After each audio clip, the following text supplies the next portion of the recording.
You like our surprise guest? Surprise. I told Derek I wouldn't complain about anything, but like the first talk that was up here, I'm just like, what about the standing ovations? And so I know. I'm glad we got it in. I forgot. No. Sorry. Next year. Thanks. Next year. All right. Well, how did you think? What did you think? What did you think of a CMX that, like, you were more of an attendee? Yeah. How did it feel? Well, I'll be filling out a feedback form Thank you. for the first time ever. Yeah, I've answered that question a few times today. Everyone's like curious, like, what's it like to, return to the community and the conference that you helped build? And it's weird. It's weird. I think it's mixed. It's like, on one hand, it's kind of like every community builder's dream, I think, to see it continue to live on, after the point where you choose to step back and make a change. Yeah. And so, like, to see this all come together, and having done nothing to make this come together, the team all did an incredible job making it a reality. And so that's kind of surreal, right? Like, going from an idea to building it to now it's like taking on a life of its own and carrying on. But it's sad as well, like, I like miss being part of the organizing team and part of facilitating and part of curating. And so, like, it's kind of the first time since I went on sabbatical that I've, like, had that moment of, like, I miss it a little bit. Yeah, it's that moment of bittersweetness. Yeah, there's been a lot of that the last 2 days, but a lot of sweetness. I mean, it's like just seeing all of you and being together, and like, I don't know about all of you. How are you all feeling right now? Like, I know we're exhausted, but I think, like, one thing I've learned about CMX, we've tried to do a lot of things in CMX over the last 8 years since starting it. It started as a conference. We've done training, we've done research, we've done online community, we've done recruiting, we've done we've done like everything we could do to make the industry better. But, like, events are kind of the heart of this community, and this conference, CMX Summit, is where it started, and it's always kind of been like the big energizer every year that kind of gives me, and I think gives a lot of us, the energy to, like, go forth for the next year with a lot of confidence and excitement and feeling not alone and supported. And we didn't really have that the last 2 years. Yeah. We did the virtual events, but like, let's be real. We've talked about this a lot the last 2 days. It's just not the same. You don't get the conversations. I think just like venting is something you can't really do in a virtual conference, that like just like sitting with all of you and just like being mad about something that you're dealing with at work, or complaining about something you read about community, or I don't know. There's just like a lot of things that we can let out here together that you can't do online. And there's just like a sense of camaraderie, of like we're in it together. It's just, this is the heart of this community, and for a lot of us, for me, it's been kind of the heart of this industry. And so to come back and just be all together again, and just be able to like leave this feeling renewed. It doesn't matter if I built it or anyone built it, like that's the thing that I'm leaving with feeling most happy about. Yeah. I'm kind of going with that leaving part. How are you also feeling about kind of, handing off the stewardship of this community? Yeah. It's like we got Crystal, Marsha, Sujin, Anna, who creates a lot of the content, and then also Beth, who, we're holding space for her return. Like, how does that feel? And what are your hopes as it transitions? Yeah. I'm really excited. I think, like, you build something and you kind of have a dream for what it can be, and I do truly believe that CMX kind of reached the point that I dreamt for it when we first started it. And I kind of feel like I did what I could to get it there, but like it feels like a time of transition right now for the industry, for CMX. And like, I don't know that I'm the right person to take it to that next world. And I think it needs new voices and new dreams and new ideas and new perspectives. And like, when you and I talked about you coming into this role, like, I was just so excited that, one, you were interested, but just like, you're the kind of person I think is going to bring so much new passion and energy and fresh perspectives to this community based on like, you have such a varied experience in community and culture and arts. And like, I think that's always been part of what makes CMX special, is that it's not just like corporate community. Like, we try to really bring all these different perspectives of community into this conversation. And like, you're so good at it. And so to see you come in, to see Crystal really rise up in the team, and Marsha to take over the CMX Connect program, like, it's a whole new team. I don't know, not all of you are as familiar with the CMX team. Like, I stepped down, Emery stepped down, who was running CMX Summit. Beth is on leave and will be back in the future. But like, it's a whole new team that literally ran this event, that never ran a CMX Summit before. And like, you and a few others literally just joined in the last couple months. So it's like scary, and I feel like this conference to me felt like a transition kind of experience. It's like, some things are very different from every year that we've ever done it before. Some things are the same. I think the energy and the people feel the same, but like, some of the structures and context are different. But like, I personally just can't wait to see what new forms this takes that my dreams never could have reached, that like your dream and the whole new team's dreams are going to be able to reshape it and redefine it in a way that's going to just bring the kind of energy I think this community and the industry needs to kind of shepherd into the next phase. And what are some of those like energies that you feel might be currently missing, or some of those things that are teetering in that like that space of tension between like maybe veering too much towards like complete corporate needs versus complete community needs? Like, what are some of those things? I think there's this, there's almost like a tension that I've observed over the years that I think is becoming more, it seems to be like kind of coming out more, and people are starting to like kind of fall into certain belief systems around this space in a crisper way, where like, I feel like a lot of us in community got into this work because we're highly empathetic. We care about people. A lot of us came from education or nonprofits or something that was very focused on people. And then, like, I remember when I first came into the community industry, like, as a community manager, as a professional, I was like, holy shit, someone will pay me to build community? Like, this is like a dream job. I can't believe that this is an option. Yeah. And I think, like, for a lot of us, that was really exciting when we had that moment of, like, we can build community and have a career and have an income. Like, that's great.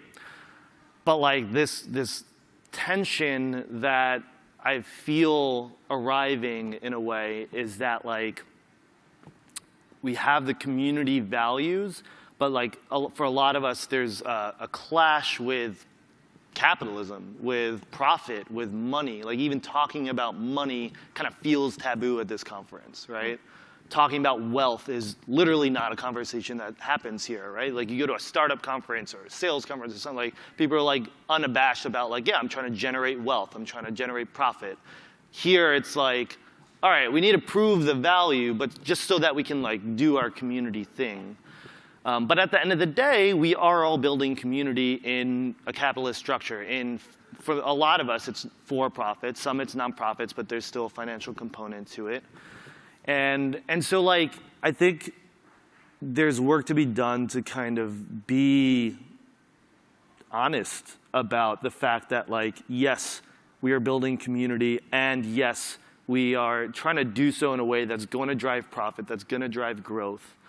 And even talking to your members, like, it feels inauthentic to be like, we're just here for community, and make it feel like we're not trying to sell anything to you. And at the end of the day, your business is trying to sell something to people. And so I'd rather go to a community member and say, like, ultimately, yes, we would like you to buy something. We'd like you to pay us. We're going to take a community approach to doing that. It's not the only reason we're building this community, but it is a big reason.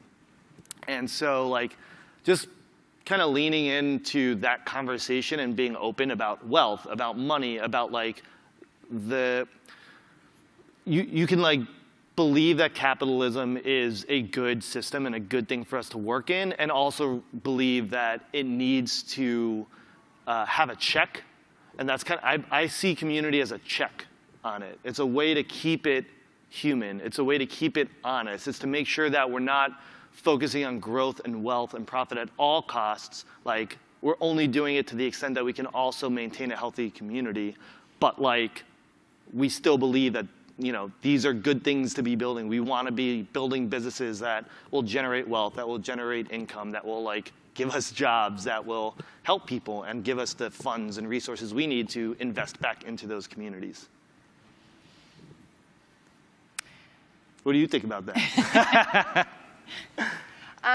Because like you're also like kind of entering, you like more recently entered the corporate world a little bit on the community side, and you know, you have again such a varied experience in community. Like, how do you feel about that kind of tension?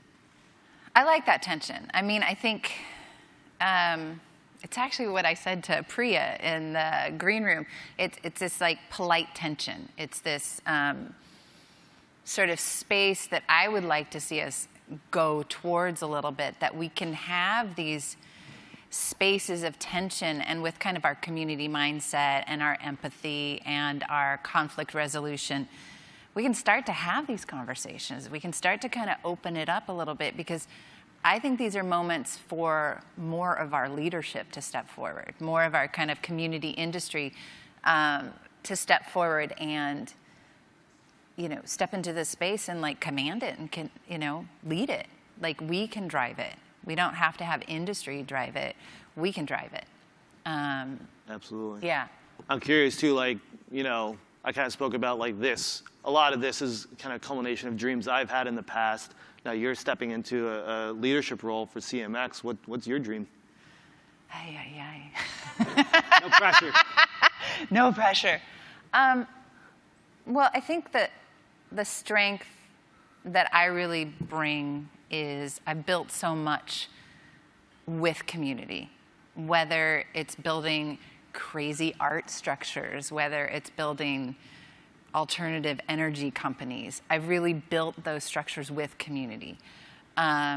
So I know some of my current like first streams are really going to be about connecting with everybody, and not just like, hey, hi, I'm blah, blah, blah, but like having conversations with you, setting up video chats, like opening up my meetings to you, like, you know, already speaking with the current CMX team, they have a lot of ideas, you know, they have a lot of dreams, and I kind of want to look at this canvas that we have right now together, and what kind of tools do you need? What kind of conversations do you need? What kind of like even emotional spaces do you need that we don't have, or maybe we have small elements of? You know, I want to create CMX that's more and more looking to you and listening to your needs, and helping us all create this community industry and really be the leaders in this space, not running after corporate, but really going corporate. This is what community is about. And this is how we utilize community within business. And we are saying that. We are kind of setting the mandates and setting the structure. We already have laid a lot of that out with CMX. Mm-hmm. But even more so, just driving that forward. Totally. Yeah, I mean, like, the talent in this room, like, I think back to the first CMX, and, like, we're all kind of just, you know, driving in the dark and trying to figure it out. But, like, just the quality of people at this event that's been on the stage, that's been in the room, like, to see attendees here, some of them just blow my mind at, like, how far we've come and the depth of experience and how mature the industry has become. And, you know, when we started CMX2, it was like, just doing a community for community builders was niche enough of a focus that was novel. But now the community industry is like, I think it's matured so much that now you have like creator communities, you have like enterprise communities, you have in-person, you have online, you have DevRel, you have Web3, you have all these different facets of community that it's kind of like hard to just say like we're for community builders, because that means so many different things to so many different professionals now.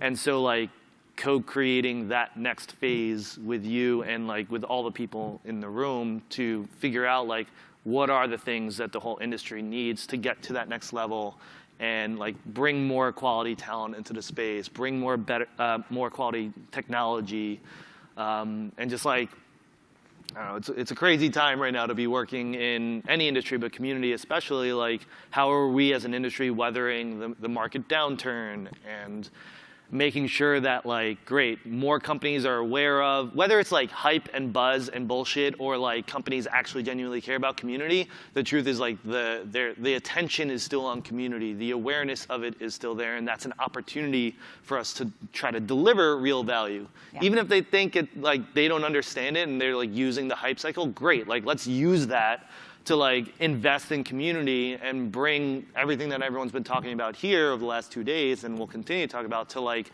make sure that this does become a staple in business, that it's not a fad, that it continues to be that check on profit, and make sure that we're doing that with empathy, with our values, with like a community first mindset. Yeah. Those are my thoughts. I've had a lot of time to think the last 4 months. He's been stewing with thoughts. He's been alone, just cycling, no social media, just, yeah, it's a deep, dark place in there. Yeah. Well, I don't want to keep people from hanging out. You're not tired, are you?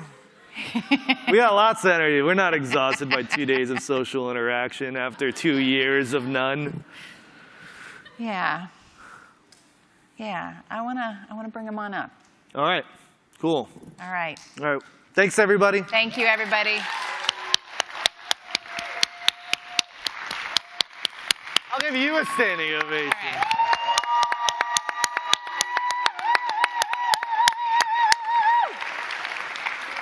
Oh, that's beautiful. Thank you both.